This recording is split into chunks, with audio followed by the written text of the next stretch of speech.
So we have seen two variations on FOM. We've seen IOM, DIOM, and also the Lanczos algorithm. Now the Lanczos algorithm is in the context where A is symmetric, remember. And so the Lanczos algorithm, if A is symmetric, the Lanczos algorithm is just IOM2, that is IOM where the K is equal to 2. But in that case, since A is symmetric, it's actually the full orthogonalization method. And this is simply because the H matrix is tridiagonal.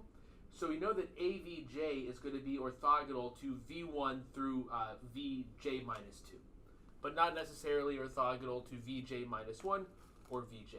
So this is one way that we can write an updated version of the Arnoldi algorithm. I'm going to write this a little bit differently, though, to make the notation consistent with what we have in the book and what we're going to use in this video. So I should say the purpose of this video is to show you a we're going to take the Lanczos method and we're going to take the direct incomplete orthogonalization method and apply that to the Lanczos method to get a direct Lanczos algorithm.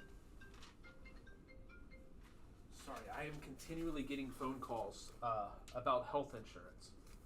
Anyways, so what we're going to do is we are going to say WJ is equal to AVJ. We're going to say beta J is going to be equal to A VJ minus 1. Notice that since A is symmetric, this is equal to AVJ minus 1 VJ as well. We're going to say alpha J is equal to AVJ VJ.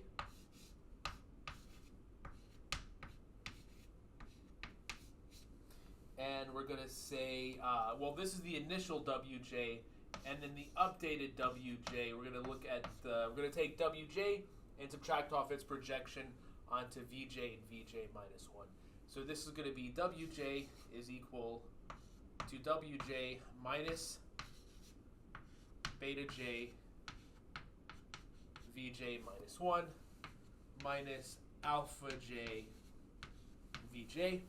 And now this quantity right here, HJ plus 1 J, that's going to be the J plus 1 jth entry is going to be the norm of WJ. But remember in the previous video we saw that this is actually equal to AVJ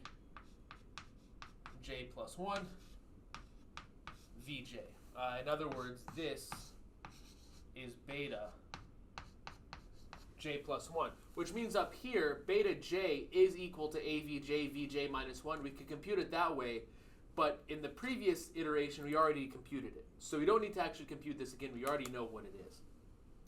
And then VJ plus 1 is just going to be WJ divided by the magnitude of WJ, just to normalize it, because we want to have unit vectors. Okay, so one thing that we're going to do here, instead of calling our matrix H, we're going to call it T. And the reason we're going to call it T, well, why did we call the H matrix H? We called it H because it is a Hessenberg matrix.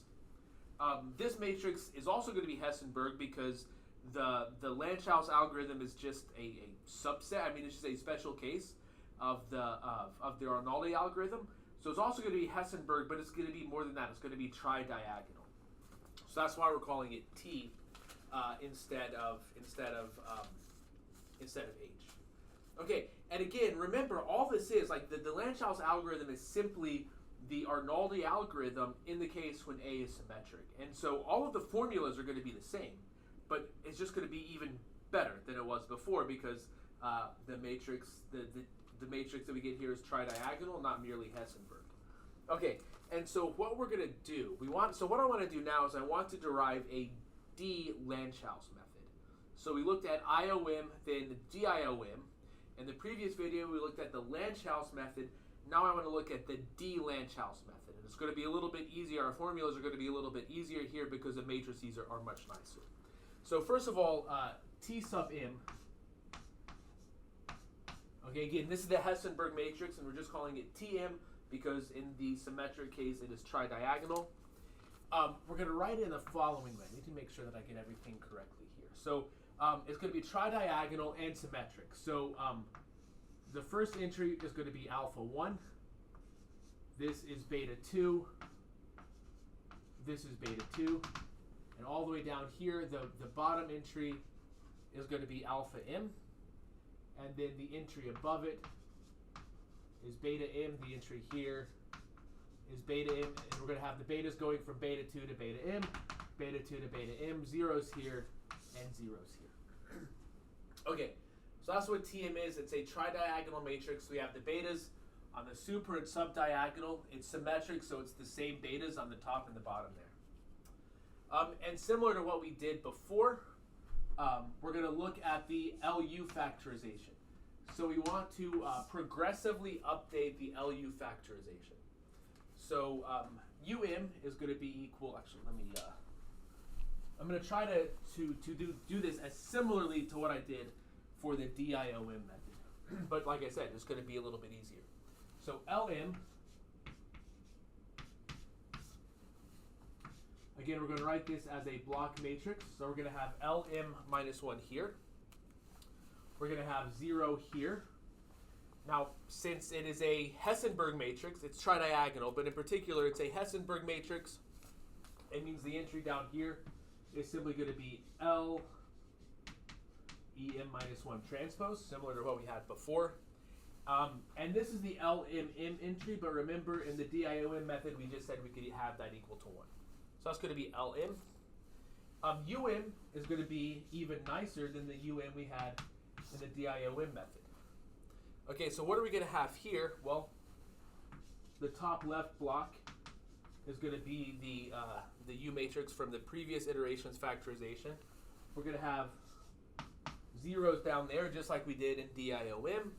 And we're going to have a scalar entry here, UMM, just like we did in DIOM. But now here's a really great part. This is tridiagonal. So if I look in this column over here, if I look in the last column of the matrix here, the only non-zero entries can be the last entry here, which is UMM, or one entry above it. So this has a total of m columns here.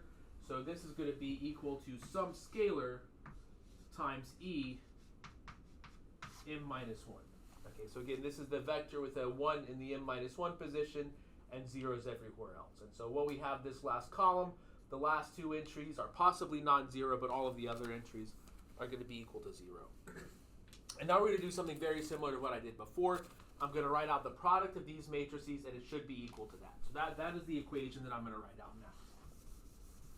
now.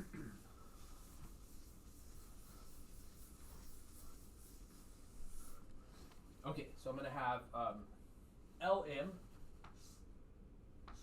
So I'm just rewriting LM minus 1, 0, L, EM minus 1 transpose, 1. So this is going to be my LM. I'm going to multiply this by my UM, which is U M minus 1, the U matrix from the previous step. A row vector of all zeros.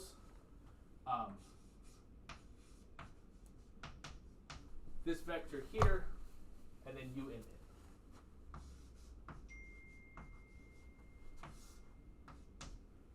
Okay, and what are we going to have? Well, on the diagonal, we're going to have the alphas. On the super diagonal, we're going to have the betas. On the subdiagonal, we're going to have the betas. Okay, so the last row of this matrix is all zeros, and then beta m, alpha m, and the last column of this matrix is all zeros, and then beta m, alpha m. Okay. Now, okay, what do I get if I do the product on the left-hand side here? So the first column is going to be this matrix times the first column here, and it's going to be very similar to what we got in the DIOM method. So LM minus 1, UM minus 1.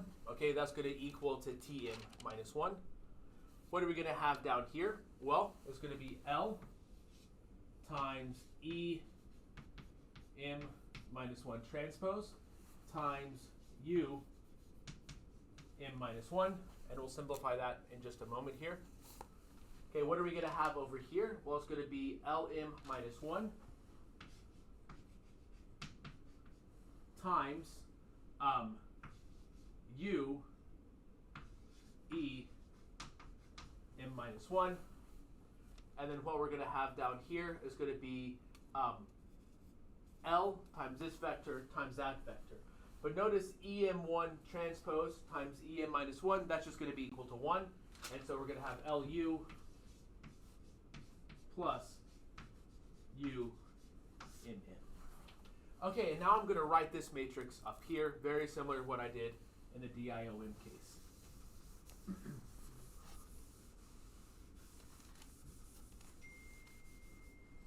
Okay,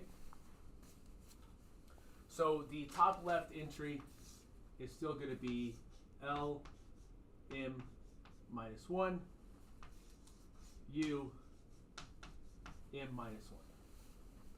Okay, what's going to be happening in this entry down here? Well, similar to what we had before, when we do this times this, we're just going to be looking at the excuse me.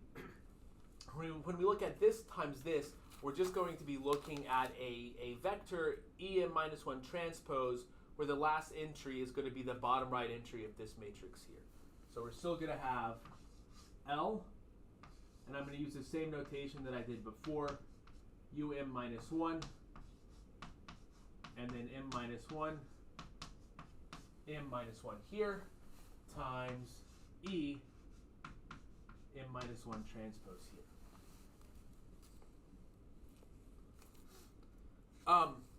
But what's going to happen here? So when I do U as a scalar, so what do you get when you do Lm minus 1 times Em minus 1? Okay, what do you get when you do Lm minus 1 times Em minus 1? This is just going to give you the last column of the matrix Lm minus 1. But what is the last column of the matrix Lm minus 1? Since L is bidiagonal and the diagonals all have 1, the last column of Lm minus 1 is just Em minus 1. Okay, so what we get here is simply U times Em minus 1. Well, sorry, I didn't need to erase that. L M minus 1 U E M minus 1. Again, Lm minus 1 times Em minus 1 gives you the last column of the matrix. Well, in particular, it gives you the M minus 1 column of the matrix. If you do a matrix times Ej, that gives you the jth column of the matrix. So Lm minus 1 times Em minus 1 gives you the M minus 1 column of the matrix. Since L is tridiagonal, it gives you the last. It just gives you the Em minus 1, because the last column of this matrix is all zeros with a 1 at the end. Since it's tridiagonal with 1s on a diagonal. And not only that, it's bidiagonal is what I meant to say. Okay, so we're going to have U E M minus 1 here. And then in the bottom right entry, we're just going to have LU plus UMN.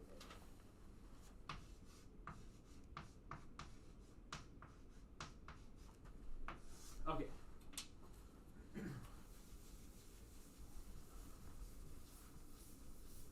All right, so now what can we say here? Well, it's going to be a bunch of easy equations to solve. Lm minus 1, Um minus 1 by assumption. So let me sort of write this right-hand side like I did it for the HM matrix. So this right-hand side, in the upper right-hand corner, we're going to have Tm minus 1.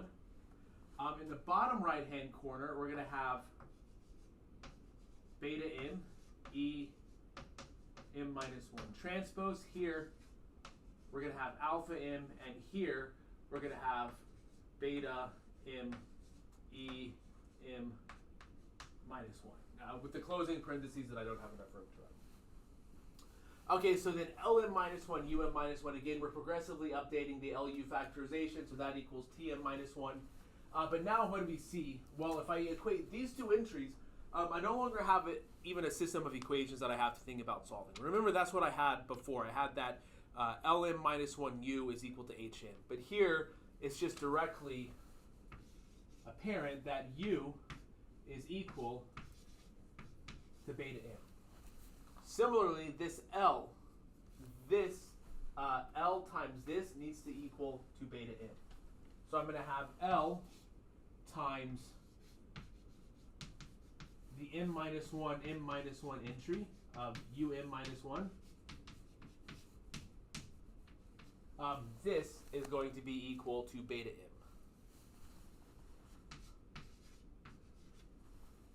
And then finally, I'm going to have Lu plus umm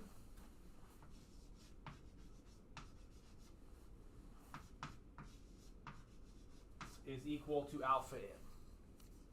Okay, so I can solve this for umm.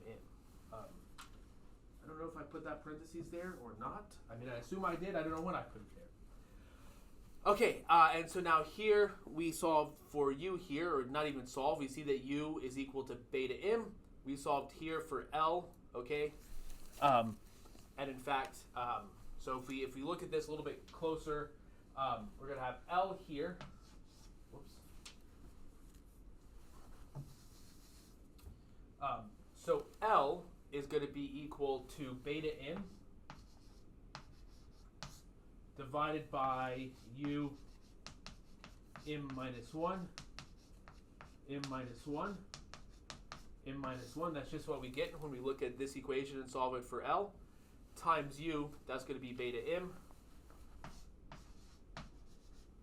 And then that, plus u m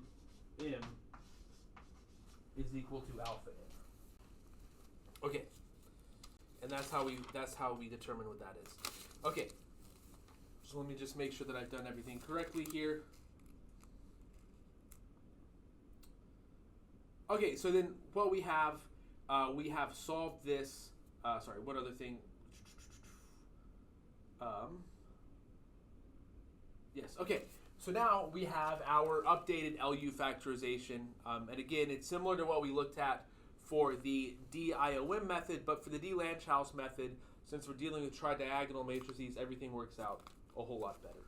Okay, including the updates for the solution vector. Now here, for the DIOM method, I had to make this addendum video that says here's why we're still solving HMYM equals beta E1. But in this case, IOMK is still a full orthogonalization method, at least mathematically. I mean, if you're not in perfect arithmetic, things can happen. But mathematically, mathematically Lanczos is IOM2, but it's also the full orthogonalization method. So it's sort of best of both worlds. So then, doing something similar as we did for the DIOM method, we're going to have xm is equal to x naught plus, we would typically have vm tm inverse beta e1. And again, instead of hm, we're using tm because it's tridiagonal, not merely Hessenberg. It is in particular Hessenberg, but even better, it's tridiagonal. All right, so now we're going to have x naught plus vm. Now using the LU factorization for tm, we can write this as um inverse lm inverse beta e1. Okay, and similar to what we did before, we're going to write this as x naught. This matrix right here is going to be pm. And then this vector right here is going to be zm. So we're going to have xm is equal to x naught plus pm zm. Okay. But now we're going to see how the formulas reduce a little bit for us. So let me write this up here as x naught plus pm zm. All right.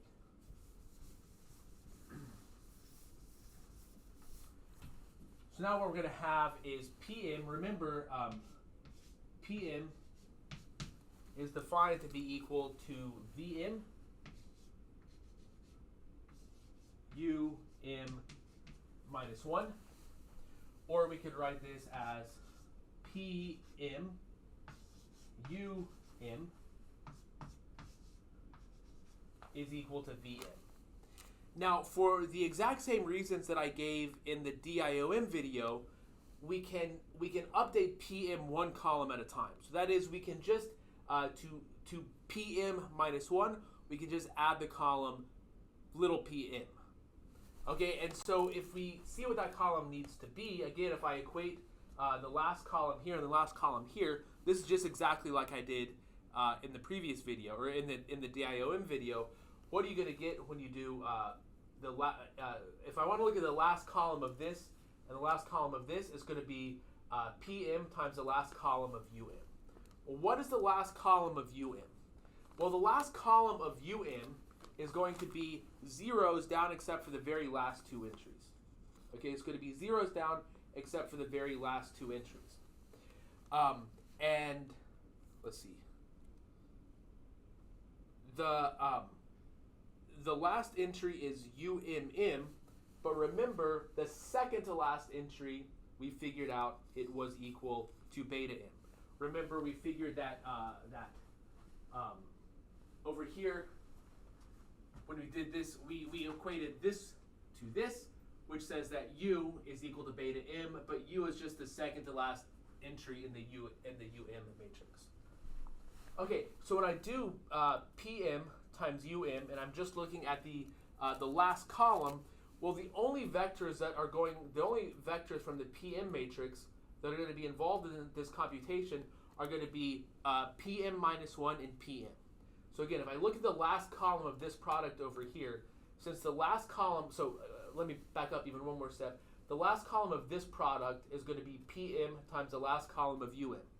The last column of UM is all zeros. The second to last entry is going to be U, and the last entry is going to be UMN. And we found formulas for UMN on the previous, I was going to say the previous slide, but what I had here before I erased it.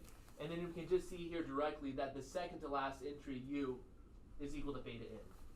Okay, so PM, again, PM times the last column here is going to be the second to last entry of the last column here, which, as I just discussed, is PM times the second to last vector here, that is PM minus 1, and then plus the last entry of UM, or the bottom right entry of UM, or the last entry of the last column of UM. So UM times the last column of PM is equal to VM. Well, this is great. I'm updating this progressively. I can clearly solve this for PM, and when I solve this for PM, I get PM is equal to 1 over UMM times VM minus beta MP M minus 1, like that. There we have it. Okay, perfect. So now the updates here are even easier. This is an even easier update than what we saw in IOMK. All right, good. So this tells us how we can update PM, and then we can do basically the same exact thing to tell us how we need to update ZM. Okay, and in fact, there's no difference at all. So I'm just going to tell you. Well, let me derive it again, just because I think it might be nice to reinforce what I did in the DIOM video. Okay, so again, we're going to say that ZM is defined to be equal to LM inverse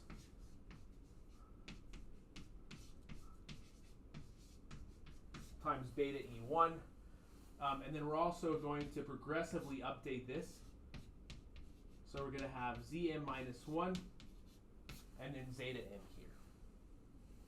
Okay, so if I multiply both sides of this by Lm, on the left-hand side, I'm going to have Lm times Z m minus 1 zeta m, and then this is equal to, I'm going to write it maybe a little more explicitly, beta, all of those are going to be equal to 0. And similar to what I did in the previous video, I'm going to write this, the L matrix as L m minus 1, 0. Here I'm going to have L times E m minus 1 transpose, and then a 1 here. Okay, and if we do this computation, if we do this, this is a block 2 by 2 matrix, this is a block 2 by 1 vector. So if we do this computation over here, on the left-hand side, Lm minus 1 times Zm minus 1 is just going to give us beta E1, because Lm minus 1 times Zm minus 1 is what we had in the previous iteration. And then what we're going to have down here, this Lem minus 1 transpose times Zm minus 1 is just going to give me L times the last entry of Zm minus 1, which I'm calling zeta m minus 1, and then plus 1 times zeta m. So plus zeta m. And we need this to be equal to beta 0 all the way down to 0. So in other words, we need L zeta m minus 1 plus zeta m to equal to 0. And we figured out what L was on the previous, in the LU factorization. We figured out what zeta m minus 1 is on the previous iteration. And so again, very similar to what we did, exactly again, like what we did for DIOM, zeta m is going to be equal to minus L zeta m minus 1. So minus,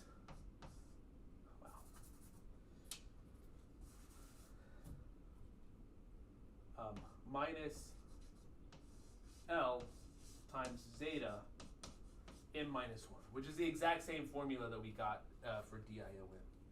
Okay, so again, this is how we update Zm, and everything else we did was just going to be the same as well. So we could say Xm is going to be equal to Xm minus 1 plus zeta m times the Pm that we figured out before. Okay, so as we can see, the D-Lanczos method is just a special case of the DIOM method. It's DIOM2, but since asymmetric since asymmetric IOM2 is just FOM, okay, so really DIOM2 is just a direct full orthogonalization method in the case we're asymmetric. So things work out very nicely.